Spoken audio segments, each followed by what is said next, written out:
Umar bin Khattab. Umar radhiyallahu anhu juga adalah sahabat Nabi yang mulia, terkenal dengan ketegasannya. Saking tegasnya diberikan julukan oleh Nabi SAW dengan As-Siddiq. Al-Faruq. Ya. Kalau As-Siddiq itu Abu Bakar. Setelah Abu Bakar tadi benarkan tentang kisah Isra Mi'raj di Isra Nabi SAW, Nabi mengatakan dia Siddiq. Orang yang mempercayai wahyu. Kalau Umar punya julukan Al-Faruq. Faruq artinya membedakan mana baik, mana benar, mana salah. Umar juga termasuk orang yang sangat tegas, tapi tentu Abu Bakar lebih utama daripada Umar radhiyallahu anhu majma'in. Umar bin Khattab ini, Bapak Ibu sekalian, salah satu keutamaannya adalah pernah satu waktu dia lagi masuk ke rumah Nabi SAW, kemudian para istri Nabi lagi bicara dan suara mereka tinggi. Bukan karena tidak santun sama Nabi SAW, tapi lagi ngobrol satu sama yang lain, perempuan-perempuan lagi pada ngobrol. Begitu Umar datang, semua diam. Gak ada yang berani ngomong gitu. Lalu kata Nabi SAW sambil senyum gitu kan. Umar waktu lihat Nabi senyum. Kata Umar, ya Rasulullah, kenapa anda senyum? Semoga Allah membuat anda selalu senyum. Kata Nabi SAW, saya heran dengan wanita-wanita ini. Waktu kau belum datang tadi, suaranya mereka tinggi semua. Begitu kau datang, senyap. Gak ada suaranya. Maka kata Umar, hai musuh-musuh Allah. Umar bilang sama para istri Nabi, hai musuh Allah gitu. Apakah kalian takut kepada saya dan tidak takut pada Rasulullah SAW? Maka kata Ummu Salamah, istri Nabi yang paling tua, tentu saja hai Umar, karena Rasulullah lebih lembut daripada kamu. Umar orangnya tegas, luar biasa gitu. Apa kata Nabi SAW? Wahai Umar, wahai Ibnu Khattab, gara-gara ketegasanmu ini, halal, haram, gak ada main-main gitu kan. Maka ketahuilah, demi zat yang jiwaku dalam genggaman, maksudnya ubun-ubunku dalam genggamannya, demi Allah maksudnya, kalau kau lewat di sebuah lembah, syaitan lihat kau lewat di lembah itu, dia cari lembah lain. Karena takut bertemu dengan Umar. Bapak Ibu sekalian, Umar punya kisah banyak sekali, radhiyallahu anhu. Luar biasa juga kisah-kisahnya.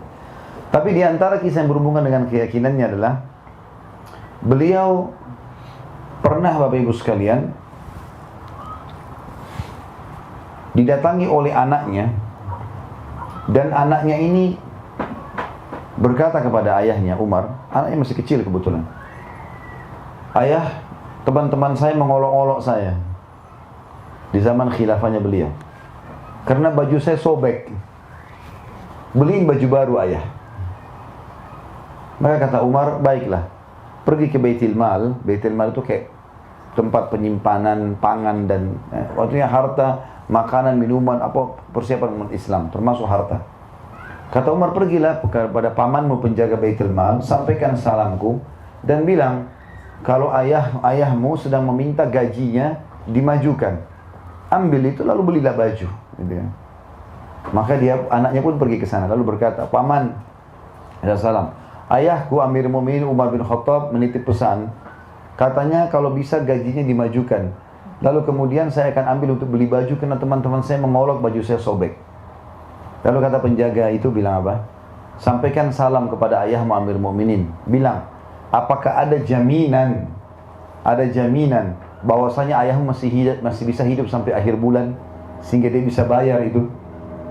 Sekarang belum selesai. Belum tanggal terima gajinya. Kalau dia ambil sekarang, apa ada jaminan dia bisa hidup sampai akhir bulan nanti? Maka anaknya dengan polos pulang. Wahai ayahku, pamanku penjaga Baitul Mal bilang, sampaikan kepada ayahmu salam dan bilang, katakan apakah masih ada jaminan engkau akan hidup sampai akhir bulan? Maka tiba-tiba Umar bin Khattab menangis terisak-isak, gitu kan? Sambil mengatakan pamanmu benar, gitu kan? Tidak ada yang bisa menjamin Umar hidup sampai akhir bulan. Apa yang mendorong seperti ini Bapak Ibu sekalian? Kenapa Umar seperti ini? Padahal dia raja, dia bisa suruh ambil gaji, bahkan bisa utang, gitu kan? Tapi subhanallah, kuasa Allah subhanahu wa ta'ala. Kisah yang lain, Bapak Ibu sekalian,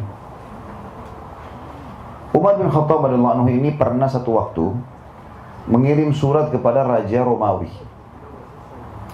untuk mengajak masuk Islam. Rupanya Raja Romawi ini masih berpikir, dan dia kalau menawarkan Islam, kalau mereka tolak maka mereka bayar upeti, namanya jizyah dalam Al-Quran. Maka raja ini berpikir upeti aja, mereka juga tidak mau berperang dengan muslimin. Diutuslah satu orang perdana menterinya raja ini yang membawa sekitar 3.000 prajurit, diikuti dengan banyak sekali peti-peti emas untuk dibayar kepada Umar gitu kan.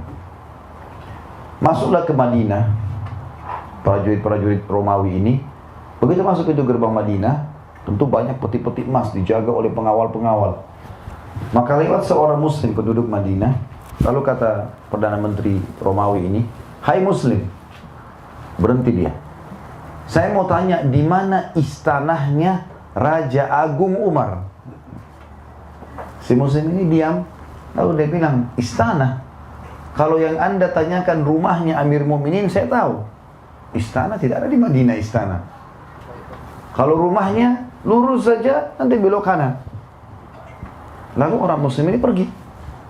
Kata si perdana menteri ini, "Belum pernah saya temukan ada orang tahu ini peti emas lalu tidak minta duit. Baru pertama kali dia lihat ada ini. Ini tentu sifatnya orang muslim, bukan mengemis dan minta-minta gitu kan." Dia bilang, "Kalau kami sudah siapkan satu peti khusus untuk bagi-bagiin duit. Kalau misalnya ada orang minta-minta, gitu kan, dikasih." Jadi ini orang tidak minta, sudah jadi tanda tanya buat dia. Kenapa orang ini, orang kaya raya kah? Tapi kalau kaya raya tidak mungkin jalan kaki, gitu kan. Dia jalan terus sampai di ujung, dia belok kanan jalan Madinah. Rumah semua sama waktu itu. Kotak saja, satu pintu, dua jendela.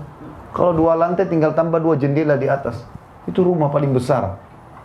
Dia jalan-jalan, tidak ada penduduk Madinah juga kosong, nggak ada penjaga-penjaga. Sampai dia ketemu sama satu muslim, ada lagi situ muslim penduduk Madinah lagi duduk di bawah pohon. Lalu dia bilang, "Hai muslim." Berdirilah orang itu. Lalu dia tanya, "Di mana istananya Raja Agung Umar?" Kata si muslim itu, "Kenapa engkau mencari Umar?" Dia bilang, "Ada surat datang Raja Agung Umar kepada raja kami Romawi, mengajak kami masuk Islam. Dan raja kami masih menolak, maka kami membawa ini upetinya. Kami akan bayar." Ya. Maka dia bilang, "Kami mau bayar, mau bertemu dengan Umar." Lalu orang itu pun melihat kiri kanan, dia lihat banyak sekali peti. Dia mengatakan, "Bagaimana ini orang lagi bicara sementara dia di bawah, perdana menteri di atas kuda ya." Kata orang itu, "Bagaimana kalau yang di depanmu ini Umar?" Maka orang itu bingung, "Apakah Anda betul Umar?" Kata dia, "Iya, saya Umar." Turunlah perdana menteri ini, begitu menghadap depan Umar, lalu dia mengatakan, "Asyhadu an la ilaha illallah wa anna Muhammad Rasulullah." Masuk Islam. Kata Umar, "Kenapa kau masuk Islam?" Dia bilang, "Saya sudah lama dengar nama Anda, dan saya sekarang baru tahu kenapa orang-orang di negeri saya kalau dengar nama Anda, saya sudah ketakutan." Gitu kan. "Anda di sini ngapain? Di bawah pohon Amir Mu'minin." Dia bilang, "Saya lagi tunggu baju saya dicuci." Umar bilang, dia cuci bajunya sendiri, dia gantung depan rumah. "Saya lagi tunggu kering." Jadi, duduk di bawah pohon. "Apakah Anda tidak punya pengawal?" "Nggak ada pengawal. Saya bersama dengan Allah." Dia bilang, gara-gara itu saya masuk Islam. Umar bin Khattab tidak punya pengawal, tidak punya pendamping. Duduk sendiri dengan keyakinan bahwasanya dia bersama Allah. Dan di zaman beliau, ya, itu Islam sudah menguasai setengah dunia. Karena tahun 15 Hijriah, utara Jazirah Arab, negeri Syam dan Turki bagian Asia takluk di tangan Umar bin Khattab yang dikirim pasukan dipimpin oleh Abu Ubaidah bin Jarrah dan Khalid bin Walid radhiyallahu anhum ajma'in. Tahun 16 dikenal dengan perang Yarmuk gitu ya. Tahun 16 Hijriah diutuslah pasukan ke Persia, takluklah Iran, Irak, Afghanistan, Rusia. Pada saat itu dipimpin oleh Sa'ad bin Abi Waqqas, panglima perangnya Umar bin Khattab, dengan 30.000 orang mengarahkan 240.000. Tahun 20 Hijriah, Umar berkuasa dari tahun 13 sampai 23. Tahun 20 Hijriah, beliau utus lagi pasukan 8.000 orang menuju ke Mesir, dipimpin oleh Amr bin As radhiyallahu anhum ajma'in. Tembus Mesir, Afrika Utara, Mesir, Tunis, Jazair, Maroko, seluruh Afrika bahkan Spanyol nanti terbuka masuknya Islam di sana. Setengah dunia dikuasai, nggak ada pengawalnya satupun. Apa yang membuat Umar bin Khattab bisa lakukan ini, Bapak Ibu sekalian? Bahkan Umar bin Khattab tidak pernah tidur di malam hari kecuali sudah keliling Madinah, tidak ada pengawalnya, sendirian jalan. Kisah yang masyhur mungkin Bapak Ibu pernah dengar, kalau sudah mendengar alhamdulillah, kalau belum dengar bisa diambil pelajaran. Satu malam Umar bin Khattab pernah sakit 3 hari. Satu hari pernah sakit 3 hari, nggak keluar, dan biasanya beliau keluar setiap hari, lihat orang-orang Madinah kalau sudah tidak ada lagi yang perlu baru dia tidur gitu, sendirian jalan. Satu hari pernah sakit 3 hari, dia nggak keluar. Hari keempat beliau keluar.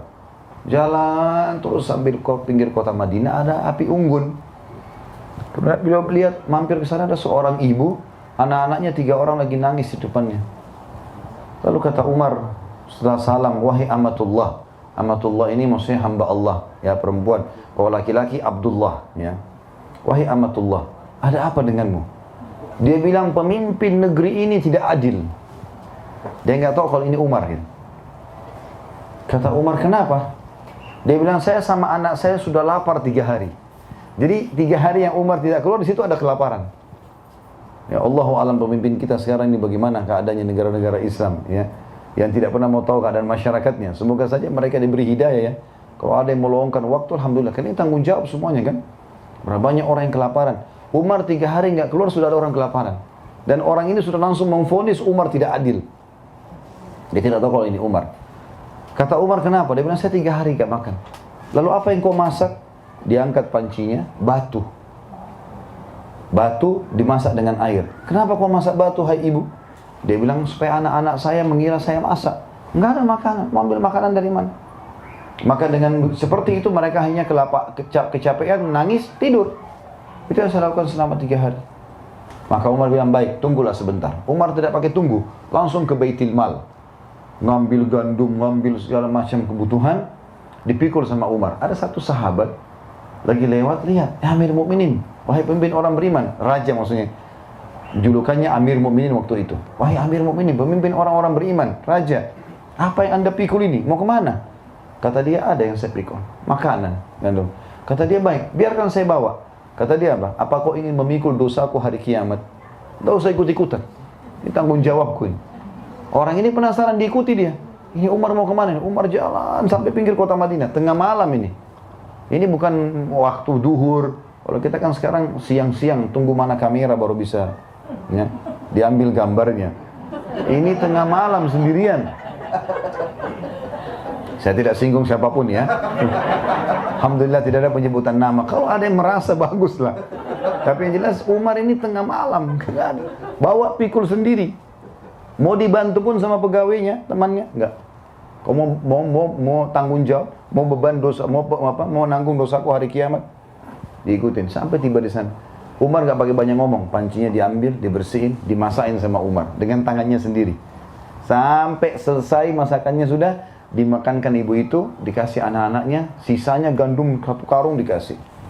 Kata ibu itu, kalau seandainya Umar seperti kamu, enggak ada orang yang kelaparan. Maka orang yang sedang sama Umar datang, hai ibu, tahu siapa orang ini? Enggak, saya enggak tahu. Itu Amir Mukminin Umar. Gitu kan, langsung dia pun minta maaf, bukan saya Amir Mukminin, saya tidak tahu, saya sudah dengar keadilan anda segala macam. Kata Umar, sudah enggak masalah. Itu Allah sedang memperingatkan saya dari lisan kamu. Tapi tengah malam mau ngurus orang ini enggak gampang, gitu kan. Sampai pernah di zaman khilafahnya Umar, di siang bolong, lagi panas. Madinah kalau lagi panas 55 derajat, panas sekali. Ya. Sampai bibir pecah-pecah, telapak kaki kita pecah karena panasnya biasa, ya. Kami pernah hidup 7 tahun di sana. Uthman dan Ali radhiyallahu anhum, 2 anak mantu Nabi SAW di zaman kerajaan Umar, pernah siang hari lagi makan siang sama-sama. Waktu mereka mau bubar dari makan siang, gitu kan, lewat lagi panas, saking panasnya mereka tutup wajah mereka dengan imamahnya, sisa imamahnya, gitu kan. Lalu mereka lihat dari jauh ada orang yang sedang ngumpul-ngumpulin, tarik-tarikin unta yang sedang lepas, kambing yang sedang lepas. Sampai di tangan kiri kanannya banyak. Kata Utsman kepada Ali, siapa orang siang-siang bolong begini mau ngurus-ngurusin ini nih? Unta-unta, dan ini kelihatannya bukan unta dia, karena unta-unta yang lepas dipegangin sama dia, ditarik, kambing dikumpulin, banyak. Sampai banyak di tangan dia talinya semua. Kata Ali, saya juga tidak tahu, ayo kita lihat, mungkin kita bisa bantu. Begitu mereka dekat, mereka lihat Umar radhiyallahu anhu. Umar enggak tidur siang, enggak apa, ngurusin unta-untanya sama kambingnya masyarakatnya yang lepas, dikembalikan ke rumah masing-masing. Siang hari bolong, gitu. Dan sekian banyak kisah yang luar biasa berhubungan dengan Umar radhiyallahu anhu ini.